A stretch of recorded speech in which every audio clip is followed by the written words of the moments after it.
Hello everyone, Manisha, welcome to MM tax club.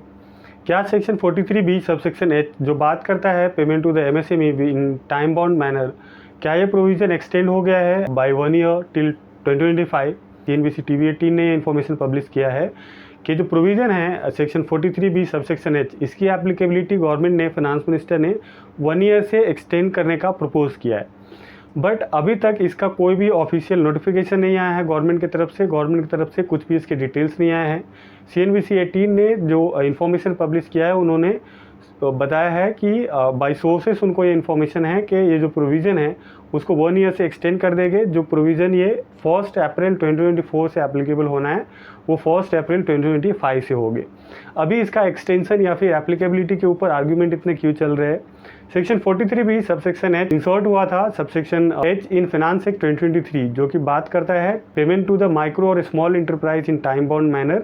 और ये time bound manner है, specified है अंडर सेक्शन 15 MSME एक्ट के अंदर। ये डिफाइन है time period for the payment, जो कि है till 15 days from acceptance of goods और सर्विसेज और up to 45 days with agreement as पर agreement, but agreement period should not exceed 45 days from the date of acceptance of goods और acceptance of services.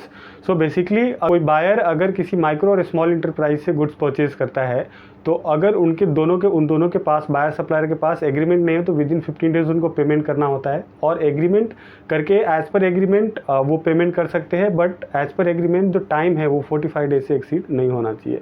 जो trade association है, उनका यह concern है कि ये जो प्रोविजन है टाइमली पेमेंट का टू द MSME, उसका एडवर्स इफेक्ट होगा माइक्रो और स्मॉल इंटरप्राइजेस पे।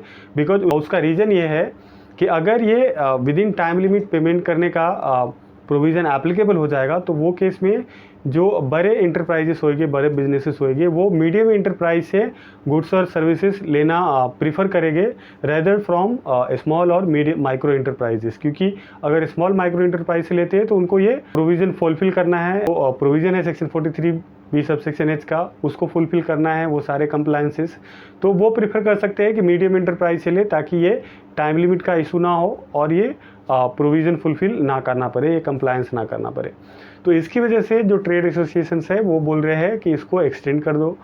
और बहुत सारे ट्रेडर्स हैं जो चाहते हैं कि ये प्रोविज़न इम्प्लीमेंट हो, क्योंकि उनका अगर पेमेंट स्टक होता है तो उनके लिए बेनिफिशियल है। सेम वे अगर ये उनके लिए प्रोविज़न सही नहीं है, जिनका जो बिज़नेस अपना लूज़ कर सकते हैं, उनके लिए प्रॉब्लमेटिक हो सकता है। इसके लिए इसकी एक्सटेंशन की बात चल रही थी, बट अभी तक गवर्नमेंट की तरफ से कोई भी ऑफिशियल नोटिफिकेशन इसके बारे में नहीं आया है कि ये प्रोविज़न एक्सटेंड हो गया है। प्रोबेबली ये प्रोविज़न एक्सटेंड हो सकते हैं।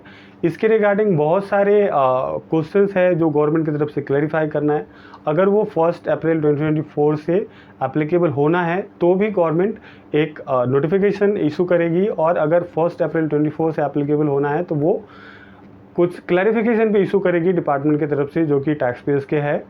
अगर 1 अप्रैल 2025 से होना है, या जो भी पीरियड से ये जो प्रोविज़न है वो एक्सटेंड होना है, तो गवर्नमेंट इसके लिए सेपरेट नोटिफिकेशन इशू करेगी और नोटिफिकेशन के थ्रू बताएगी कि ये जो प्रोविज़न है वो पोस्टपोन कर दिया गया है। बट एज ऑफ नाउ कोई भी एक्सटेंशन नहीं है। जो प्रोविज़न फाइनेंस एक्ट 2023 के लिए 3 में लाए गए थे, वो 1 अप्रैल 2024 से होने वाले हैं।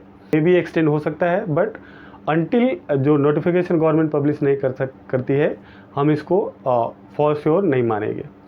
आई होप वीडियो हेल्पफुल रहेगा। So thanks for your time. Please share this video and subscribe my channel.